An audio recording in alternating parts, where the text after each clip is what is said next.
In this video, I'll show you how to stop one client relationship looking like 5 unrelated people, companies under contacts. A lot of your work comes from an organization rather than a person, a firm that books a well-being day, a studio you share a room with, a co-working space that keeps sending you referrals. A company gives that organization a record of its own. And this column is the one to keep an eye on. It counts how many of your contacts point at each company. So a firm you do real work with showing one person usually means somebody got added without their company being set. Let's add one, add company. Only the name is required.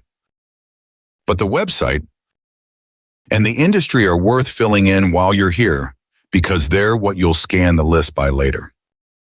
Create and open. That drops you straight onto the new company's record. Details down the left, and every one of these is editable in place. So you just click the thing you want to change. Notes is where the things that don't fit in a field go. Who signs off, which address to invoice, what they book and when. It's the stuff you'd otherwise be trying to remember on the phone. Here's one that's been used properly. Down the right is people at Hill Country HR. Everybody in your contacts who works there in one place. That's the whole point of the feature.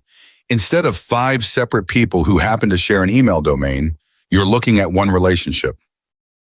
Now, a company doesn't gather its people on its own. You point each contact at it, and you do that from the contact. On their details panel, there's a company dropdown. Pick the one they work at, and that's the link made. No second form to fill in. Back on the list, Cedar Ridge has a person against it. 2 things worth knowing. A contact belongs to one company at a time, so changing it moves them rather than adding a second. And deleting a company never deletes the people at it. It just leaves them with no company set. Thanks for watching.